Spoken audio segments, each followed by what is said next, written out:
Does anyone remember this show? The answer is yes, actually. Thank you to these comments here for helping me in my time of indecisiveness. Howdy, and welcome back to the Qubo series. I know this one's on YouTube for free. Trust me, I know.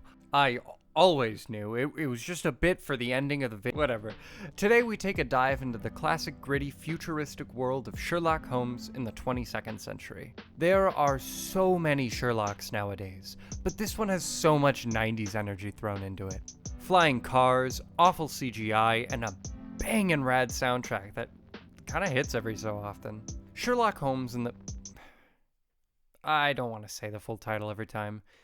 If the logo can't be bothered to put any effort in, why should I? How would I abbreviate it? Perfect. Shit 22C was awesome. Or at least I remember it being awesome. It falls under a similar umbrella that I mentioned in my Class of the Titans video. It was probably the most mature show on the channel. I mean, it was on Night Owl, so I guess that's why. The series followed the titular Sherlock Holmes in the titular 22nd century, as he tries to defeat his greatest nemesis, Professor Moriarty, who mysteriously turned up 200 years after his death. With the help of a robotic Watson and a descendant of Inspector Lestrade, Sherlock tries to solve the case, and triumph over the enemy with pure wit and reasoning. Like almost every other show that appeared on Qubo, it didn't originate from the channel. This one's original airing was... complicated. It originally aired in the UK on ITV and STV, with the American version airing about 5 months after. The weird part comes from the fact that despite being a show co-produced by Scottish Television, it only aired in full in the US. Only 13 episodes are on record to have been aired in the UK, but all 26 were aired in America. And it wasn't a matter of seasons or anything, because instead of being split into 2 even 13-episode chunks, Season 1 was 17 episodes long, and Season 2 was 9. And this shit show isn't stopping just yet, because in the US, it started on Fox Kids for Season 1, but was then syndicated for Season 2 over a year later. This poor show. No, the worst part is that in my research, I've seen 4 completely different run orders for the show. There's the original 13-episode run in the UK, the American run, which I believe is the official, the complete series DVD, which I only know based on this really informational trivia page on TV Tropes, and the order on Tubi, which is one of the streaming services of all time. No, I don't want to watch furry Sherlock Holmes, Tubi, but thanks for asking. I don't want to think about that nightmare anymore, so let's talk a bit about the people behind the show before we jump into the episode readouts. The show was conceptualized on a ski trip in 1996 by STV executive Sandy Ross, who I have had the hardest time finding much about. Once greenlit, Phil Harnage began to develop the show. He worked on shows like He-Man, She-Ra, Archie's Weird Mysteries, Captain Planet, Sonic Underground, Crypto, and the Super Mario Bros. Super Show, which is oddly topical. I haven't been able to find too much about its reception, other than its nomination for a Daytime Emmy and some eBay reviews. Like, Fun, an overlooked classic. One of the worst cartoons ever made. And Review. We've got Jason Gray Stanford, a Canadian playing the British Sherlock, John Payne as Watson, Akiko Morrison as Lestrade, Richard Newman as our villain Moriarty, and Viv Leacock playing the recurring Wiggins. Am I missing anything? Dick! Perfect. Let's do some episode summaries. We begin the series with Sherlock Holmes fighting Moriarty over Reichenbach Falls and being transported into the 23rd century to meet with Bravestar to help him with a... Wait a minute. Yeah, Bravestar did this concept like 10 years prior to Shit 22C. Sorry, we'll talk about the actual episodes now. Episode 1, The Rise and Fall of Sherlock Holmes, doesn't begin in the 22nd century and instead begins with Sherlock dying. Well, that's it for today. Adios. Nah, if you heard the intro, you know he's coming back to life. We're introduced to a female Inspector Lestrade and a robot she calls Watson. She runs into a tough spot when it comes to work, as her boss isn't really happy with her recent apprehensions. We also get to see the CG animation in action here, and oh god, It's not that good. Lestrade, who seems to be a bit of a Sherlock stan, sees a man that she believes to be Moriarty. However, when she brings it up to her boss, he gaslights her and tells her that she's gone crazy. What a great work environment. She kinda goes rogue and decides to just bring Sherlock back from the dead. How, you might ask? Maybe cloning or time travel. Nah, he's just in a pod in some random storage locker. What maniac just has a 200-year-old dead detective in their garage? They put him in some Mountain Dew, and just like that, he's a fresh-faced Brit ready to take on the world. Not really, though. First, he's got to put on a Google Glass and learn about the new era. But not before throwing in some casual misogyny. Flying cars, talking picture screens, auto-learning devices, women in charge. What's the world come to? The case Lestrade gets Sherlock to help with is known as the cryptosis crisis. The police-run brainwashing machine doesn't seem to be working, and she needs his help to figure out why. I don't like the implications of this. Why do they just get a brainwashing machine? I don't think we can fully 100% trust them. They tail a recently brainwashed criminal, but Sherlock tells them to head back to the station. When they arrive, they find a totally mysterious man messing with the computer system. After Sherlock breaks his robot, the criminal gets away and reveals to the camera that he is Moriarty. Whoa, oh my god, that's so crazy, I didn't see that coming. Now, both Sherlock and the Chief are gaslighting Lestrade into thinking that it wasn't him. And I guess Watson the robot is now Watson the man because he read a couple of books. Also, this episode ends with a... Just watch it. Elementary, my dear Holmes. Episode 2, The Crime Machine, has the gang going to the place where Moriarty died to convince Lestrade that she actually is crazy. When they find him encased in ice, Lestrade finally gives in and admits that it can't be Moriarty.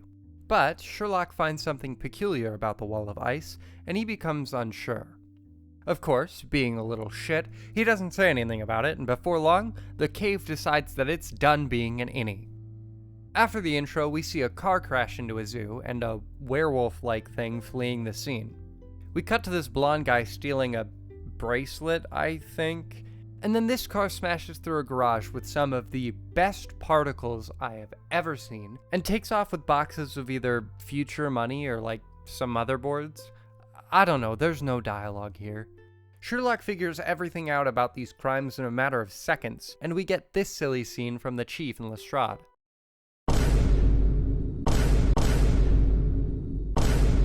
A group of semi-shady sales folks stop the gang and try to get some money out of them, but Sherlock reads this guy like a book.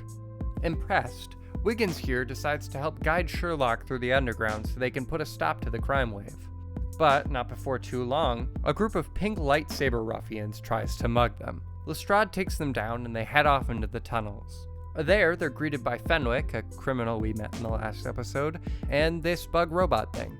Unfortunately, they're defeated and are locked up in a train car, but, it doesn't take them long to get out. They hatch a plan to stop the crime wave, and Sherlock snoops around to find Fenwick converting regular people into brainwashed criminals. His solution to this is to smash 1 meter on a boiler, and I guess that just blows everything up. Can any boiler experts let me know how accurate that is? Thanks. Holmes matrix dodges a couple of blaster shots, but ultimately Watson ends up saving him. They escape via train, there's a Watson death fake out. What is this, Disney but better? And now the robot has a face. I kinda preferred his other design, but whatever. Oh yeah, and Sherlock is mean to women again. Next! Episode 3 finishes this very disjointed 3-part premiere. The Hounds of Baskervilles resolves what was set up in the last part with the spooky werewolf escaping the robot zoo. It ends up attacking some kids who are up on a trip to the moon, so Lestrade and Watson go up to investigate. Without any build-up or suspense, they find the Hound just chillin' on the side of the dome. Meanwhile, Sherlock bumps into a guy who has no importance at all to the plot and steals his fingerprint with tape. That is some 5-minute crafts type shit, okay? That doesn't work. He comes to the realization that the Hound on the dome is fake, and he proves it when he meets up with the others. They investigate the crime scene, and eventually find that the totally not important man Holmes bumped into earlier is actually a very important person. However, an alarm goes off, so they need to find him fast. They run to a nearby buggy, but not before a real version of the wolf finds them. They outsmart the robot and hurry to the culprit. And of course, it's Moriarty. Lestrade is confused by this as they saw his body in the last episode, but Holmes, being a little shit, pulls out the line that she used against him at the end of the first episode. We find out that this Moriarty is actually a clone created by Fenwick, who just so happens to be sneaking up on them right about now. After some fighting, Lestrade saves the kids and the really important guy, and all in time to stop the random self-destruction sequence at the end. Unfortunately, Moriarty gets away. But hey, they caught Fenwick at least, so that's good. Right? Right? Okay, this is where things get messy. For the UK airing, episode 4 is The Resident Patient, which immediately starts with Fenwick and some other criminals doing crimes. That doesn't make any sense. Which is why instead I'm going to be talking about The Adventure of the Empty House. The official, I think, episode 4. Also because it's like a more interesting episode. We begin with an immediate fight between Moriarty and Holmes. They struggle over this laser field thing for a bit before someone with an ice gun makes Sherlock slip and fall, sending him and Moriarty to their deaths. Just like old times. And just in time for Watson to see it again too. We cut ahead to a group of very 90s looking characters shooting very 90s looking shapes out of these tubes. Of course there's some like laser shooting tournament shit. And unfortunately it goes on for like 2 whole minutes. It's just shoot, reload, dodge. Oh no, I'm hit. Reload. Like, this one team crushes it, but Ronnie here isn't too happy about that. Afterwards, we get a somber moment with a piano version of the main theme as Watson grieves the loss of his partner, who, at episode 4 of this series, has probably known him for like a month tops.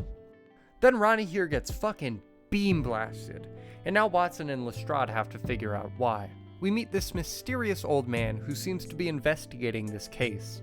He also sounds nothing like Sherlock and definitely isn't him in disguise. It's him in a disguise. Also, these shadow shots of our perpetrator here are so on the nose. Like, we know it's his teammate now, so there goes the mystery of the entire episode.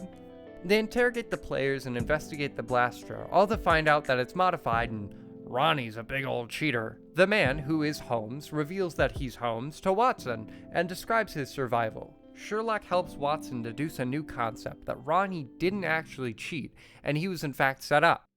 I wonder who did it. They find the criminal back in the gamer zone for some reason, and discover that it's none other than this guy, Ronnie's teammate. We already know this. Cool. We learn that he's actually a mercenary and that playing the game is just an ego thing. He's apprehended, and Sherlock reveals to Watson that Moriarty also survived the fall. And that's the episode. Alright, that's it for the episode readouts. It was a bit less than last time, but this show just couldn't quite keep up with my nostalgia. Still, not a bad show by any means.